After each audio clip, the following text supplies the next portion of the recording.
jadi selamat menikmati. Cerita dimulai pada saat lahirnya seorang anak laki-laki yang bernama Eko. Di Batam, tepatnya di pet shop.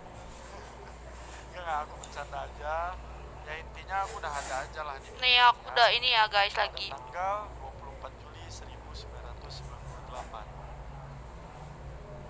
Waktu aku masih dalam kandungan, bapakku meninggal ibuku, atau bisa dibilang ayah dan ibuku itu bercerai sebelum aku lahir, guys. Lalu waktu aku kecil, ibuku pindah dan tinggal di suatu tempat yang nyaman. Astaga ini apa?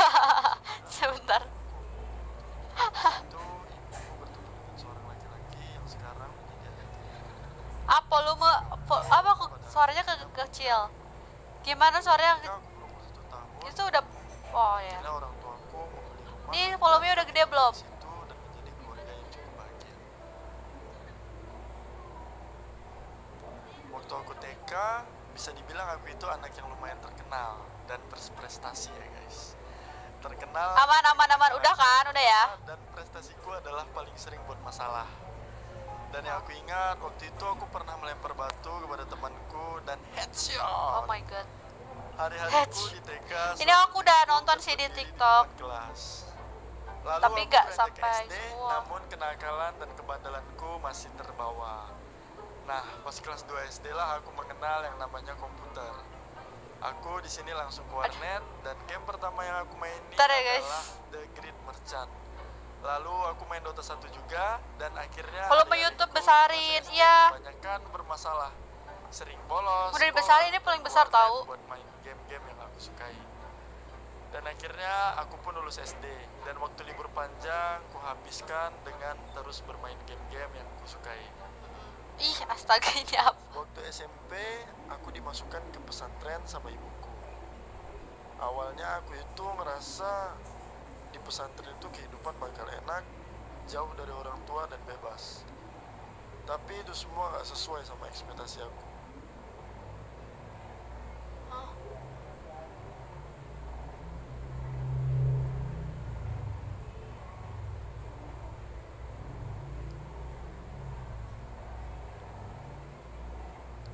Bentar guys. Ini aku nggak ngerti guys. Jadi tolong harap dimaklumi. Oh my god.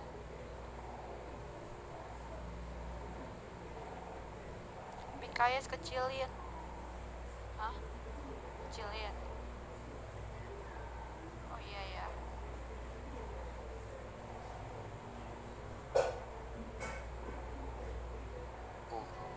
Dan akhirnya aku nggak kuat karena kehidupan di pesantren Nah, rupanya nggak bebas, berusaha mandiri dan lain-lain.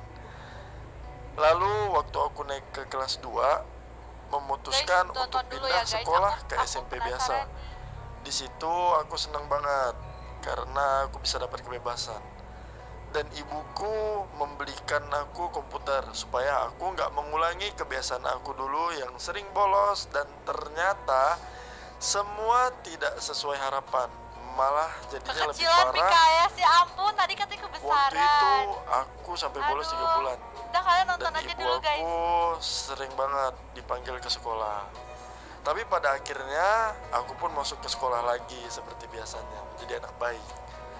Waktu itu dengan uang jajanku yang 7.000, gimana caranya aku harus nyisihin duit buat main warnet, makan, dan ongkos. Terkadang aku ngasih uang kurang ya, ke guys, supir kita angkotnya dan akhirnya supirnya marah-marah. Terkadang juga aku bela-belain jalan kaki supaya bisa sisihin uang untuk main warnet. Masuklah aku ke masa SMK. Jurusanku multimedia. Waktu aku kelas 1 SMK, mulailah kenal yang namanya naksir sama perempuan. Waktu itu Kamu aku naksir percaya sama diri siapa? karena kegantenganku dan Ganteng aku banget. cukup ngerasa banyak yang naksir. Sampai-sampai aku ngerasa bude kantin pun naksir sama aku. Ya ampun. Waktu itu aku pernah dekat sama kakak kelas juga. Dan itu agak lumayan sih perbedaannya. Dia kelas 3 SMK dan aku baru kelas 1. Fuckboy ya, iya Nah fuckboy. disitulah aku mulai jarang banget yang namanya main game. game. Satu orang. Tapi karena kelasku di jurusan multimedia, kebanyakan murid perempuan. Dan setiap harinya ya mainnya sama perempuan. Terus aku tuh mulai bosen, jenuh, nggak tahan. Iya. Akhirnya ya aku pindah ke jurusan TKJ atau IT guys ya. Dan di kelas 2 SMK aku udah gak deket lagi sama kakak kelasku. Akhirnya Ya, bebas kasihan di bermain ghosting, dengan guys. teman-teman cowok di Parah jurusan banget itu. ghosting Dan nih. bisa Oh, seru-seruan, asik lah pokoknya ya. Waktu kelas 2 SMK, ibuku dan adikku pindah ke Singapura untuk Ayah ikut siap dulu. ayahku. Oke. Mereka pindah ke warganegaraan dan akhirnya aku tinggal sama nenek aku. Dan disitulah aku mulai balik lagi jadi anak yang rajin ya guys. Rajin bolos, rajin main game, dan kerajinan lain lah pokoknya. Balik lagi lah aku kayak dulu, itu aneh lah. Ditambah aku lebih suka menyendiri, main sendiri karena fokusku hanya untuk main game. Sampai aku akhirnya gak punya teman dan aku menutup diri. Sering orang bilang tuh aku tuh introvert saat itu. Aku bolos sekolah sampai 3-4 bulan. Aku gak punya teman karena dijauhin. Dan makin gak enak rasanya jalanin hari-hari di sekolah. Akhirnya bolos. Bermain game sampai lupa waktu, itu sudah menjadi hiburan terbaikku saat itu. Masuk di semester 2 kelas 2 SMK. Disitulah aku merasa dapat musibah guys. Ayahku meninggal dan itu menjadi suatu pukulan berat buatku. Aku harus naik bersyarat dan pindah sekolah karena banyaknya masalah-masalahku. Setelah itu, suatu hari aku bertemu dengan seorang wanita di depan rumahnya, yaitu Tiora yang sekarang sudah menjadi istriku. Waktu itu aku berkenalan sama dia dan selang 2 hari aku menembak dia dan headshot. Nggak bercanda ya. Aku menyatakan perasaan sama dia dan akhirnya berpacaranlah aku dengan dia. Namun selang 1 jam aku diputusin tuh. Intinya masa-masaku dulu penuh dengan hal suram guys. Namun setelahnya aku mencoba meyakinkan dia. Akhirnya dia pun mau. Jujur aja saat itu aku butuh banget yang namanya pendamping dan membutuhkan sosok yang dapat menemaniku. Yang bisa gantiin sosok ibuku dan adikku karena aku jauh dari mereka. Di kelas 3 SMK, guru dan ibuku selalu mengingatkanku, yang penting tuntaskan dulu SMK dan setelahnya aku bebas mau ngapain aja. Dari situ aku mulai sadar dan merubah diriku. Aku mulai rajin ke sekolah, belajar dan menuntaskan masa SMK-ku dengan semestinya. Waktu itu libur sangat panjang dan seperti biasa ya aku melanjutkan kebiasaan aku lah di warnet ya. Namun saat bersamaan aku pun mulai jenuh dengan game Dota. Dan waktu itu Android sudah mulai ramai, makin canggih. Akhirnya aku mulai terjun di dunia game mobile. Game mobile yang sering kumainkan adalah Vainglory. Aku main bareng kawan dekatku yaitu Odi dan Sawe. Dan masuklah di masa-masa kuliahku nih guys. Hiruk pikuk dunia perkuliahan aku jalani. Sembari kuliah, aku menjalani bisnis kuliner milik ibuku. Dan di saat bersamaan, Tiora juga punya bisnis sederhana, yaitu produksi jilbab sendiri. Setelah fokusku terbagi, dan aku harus memilih mana yang harus kutekuni. Akhirnya, aku pun memilih untuk merelakan kuliah dan menjalani bisnis kuliner ibuku saat itu. Begitupun Tiora, karena kami berdua sama-sama memiliki iktikat baik untuk berkeluarga. Akhirnya kami pun menikah. Hari demi hari berlalu. Setelah beberapa bulan, sahabatku Odi memberitahu aku kalau ada game MOBA mobile selain Vainglory yang cukup seru. Nah, ini dia yang kita tunggu-tunggu nih guys. Game yang sangat berpengaruh pada karirku sampai sekarang, yaitu Mobile Legends ya, developer by Montong. Beberapa waktu aku fokus bermain sampai-sampai istriku sering menegurku karena aku terlalu sering bermain dan lupa waktu. Aku ngerasa game ini sangat seru. Aku merasa tertarik dengan game ini. Dan aku yakin aku bisa jadi pro player seperti impianku. Di saat bersamaan dengan Odi dan Sawe, kami memutuskan untuk fokus dan serius dengan game ini. Terus aku cari grup game ini di platform Facebook waktu itu dan berbagai platform lainnya. Seiring berjalannya waktu, akhirnya karena aku terlalu fokus dengan game ini, Aku menghabiskan banyak waktu untuk bermain game ini daripada usaha kulinerku. Istriku menegurku dan selalu mengingatkanku. Dia gak suka kalau aku terus-terusan kayak gini. Tapi aku tidak langsung mengiyakan untuk berhenti bermain. Dan tibalah saatnya dia memberitahuku kalau dia lagi hamil. Disitulah aku tersadar dan akhirnya mengurangi waktuku untuk bermain game ini. Setelah itu, aku mencoba mendaftar ke squad dan masuklah aku dalam squad pertamaku, yaitu F15. Beberapa minggu aku bermain di F15 dan aku menawarkan diri di squad 404 NF. Dan waktu itu karena kebanyakan member, kami dikelompokkan menjadi 8 kelompok. Dan aku di posisi paling akhir waktu itu, yaitu kelompok nomor 8. Singkat cerita, aku menjalani rutinitas dan menghabiskan cukup banyak waktu di situ. Namun aku merasa belum cukup mendapat pengalaman lebih dari squad itu. Jadi aku memutuskan pindah lagi ke squad Malaysia, yaitu Triton. Di sini banyak sekali ilmu yang aku dapat dan keinginanku untuk terus berkembang dan mendapat pengalaman semakin meningkat. Akhirnya aku mencoba untuk daftar lagi di squad nomor 1 leaderboard saat itu, yaitu Secret, dan alhamdulillah aku diterima di situ. Dan semakin hari aku semakin berkembang, banyak sekali pengalaman dan ilmu yang aku dapat. Namun karena kebanyakan member dari Secret itu udah cukup berumur dan berkeluarga, jadi kebanyakan dari mereka memilih untuk fokus dengan kerjaan dan keluarganya. Lalu aku mencoba untuk menghubungi leader dari squad Sains Indo, yaitu Kodailan. Lalu aku mencoba mendaftar dan setelah dipertimbangkan dengan melihat statistikku, akhirnya dia pun mau menerima. Disinilah aku memulai karirku sebagai pro player. Aku bersama Kodailan, Hinel, Kocul, Hexazor, dan Mail, dan satu perempuan aku lupa namanya. Kami pun banyak mengikuti turnamen online. Dan untuk pertama kalinya, Mobile Legends mengadakan turnamen besar pertama di Indonesia, yaitu MSC 2017. Dan itu menjadi turnamen on stage pertamaku. Dan singkat cerita, kami menjadi juara 1 di MSC 2017. Di situ aku gak nyangka bisa ada di sini dan menang. Namun aku percaya semua itu berkat kerja keras, latihan, dan usaha kami, serta doa-doa dari keluargaku dan semuanya. Setelah itu, kami mewakili Indonesia untuk MSC Southeast Asia yang akan diselenggarakan beberapa bulan setelahnya. Namun, sepertinya belum rezeki kami untuk menang waktu itu. Lalu aku bertemu Warpath dan juga Just No Limit waktu itu yang baru masuk ke Saints. Saat itu, Warpath adalah top global season 5 dan lebih dulu mengenal dunia YouTube. Akhirnya aku penasaran dan aku banyak belajar tentang YouTube dari dia. Di satu sisi, Saints juga udah jarang latihan dan akhirnya aku mencoba untuk membangun YouTube channel dan collab dengan Warpath, Tanpan Gaming, Kibo, dan PG Lovers. Aku banyak belajar tentang YouTube dari mereka. Karena Saints jarang latihan juga, akhirnya aku dan Jess pindah tim.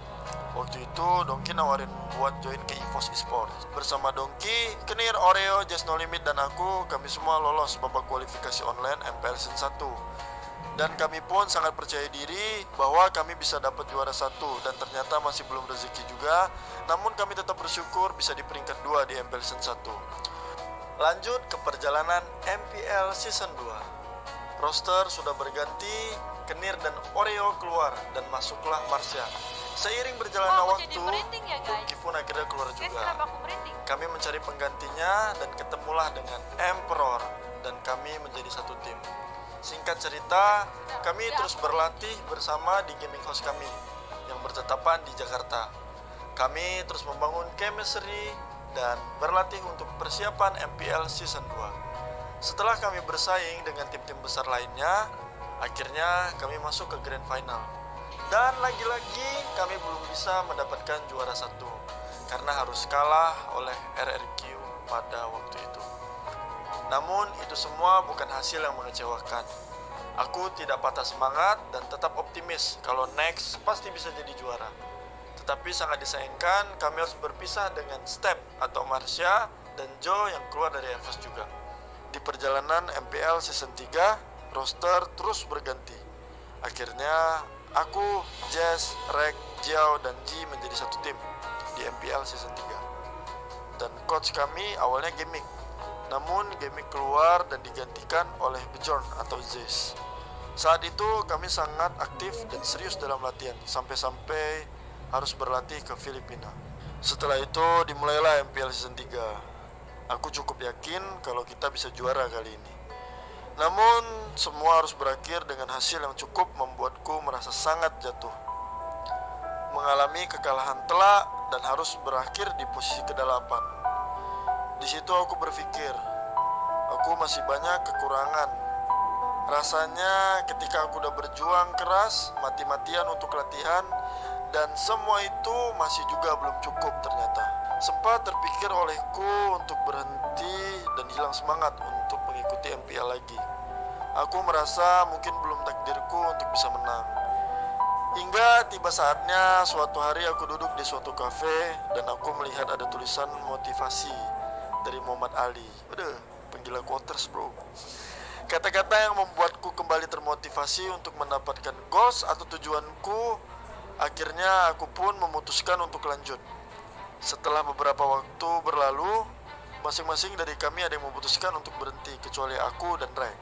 Dan seperti biasa, roster terus berputar. Dan akhirnya roster untuk MPL season 4 terbentuk, yaitu aku, Rek, Luminer, Wan, dan Donkey dengan Z sebagai coach.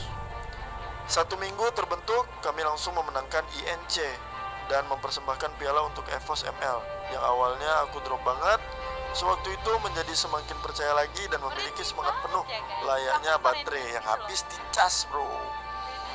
Singkat cerita, setelah banyak pengorbanan dan waktu yang kami curahkan untuk latihan dan bersaing di MPL Season 4 dengan persiapan yang aku rasa sudah mencapai 1000% dan chemistry yang cukup. Oke, aku merasa di tim ini bukan hanya sekedar partner, namun sudah seperti keluarga ketiga setelah keluarga kecilku. Dengan terus berdoa, karena kami yakin Tuhan tidak tidur dan tentu juga berkat doa dan dukungan kalian semua, akhirnya kami berhasil menjuarai peringkat nomor 1 MPL Season 4. Kosong-kosong ya. Let's go. Nice. Main yang terbaik dari semua tim kali. Infos. Rani. Tikar gitu loh, tikar gitu loh, tikar gitu loh. Tikar gitu loh, tikar gitu loh. Tapi yang endang tuh. FPL Indonesia.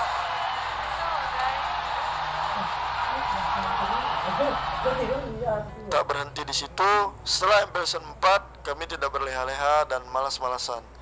Terus berlatih lagi dan berdoa, karena yang ada di hadapan kami adalah hal yang lebih besar dari ini, yaitu turnamen M1 World Championship dan SEA Games 2019 cabang Mobile Legends. Tiba saatnya M1 diselenggarakan di Malaysia. Aku nggak nyangka bisa sampai berada di titik ini, di mana ini adalah ajang kompetitif berskala dunia. Melawan banyak tim-tim hebat dari berbagai negara, kami pun berhasil masuk ke tahap final.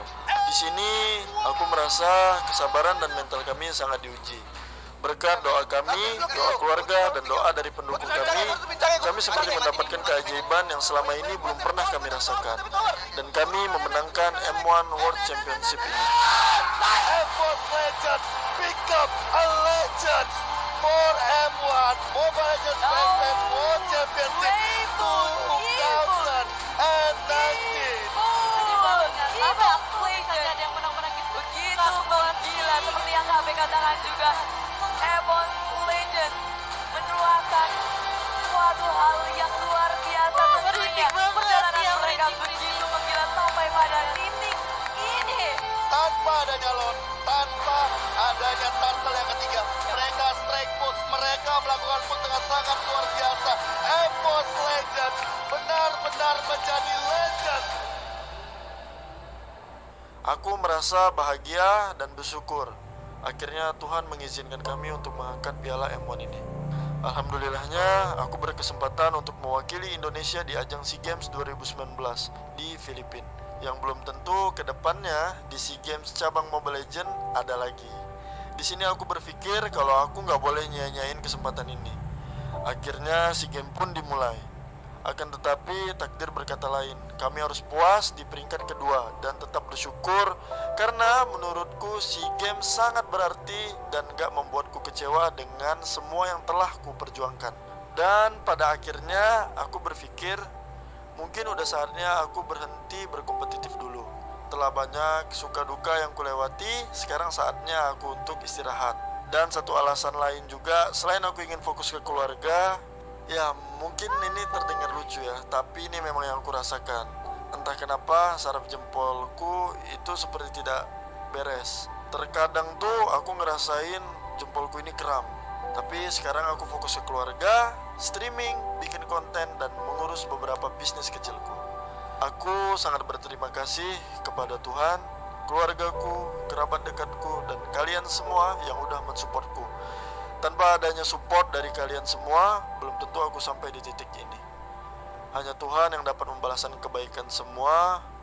Aku sangat berterima kasih kepada Tuhan, keluargaku, kerabat dekatku, dan kalian semua yang sudah mensupportku.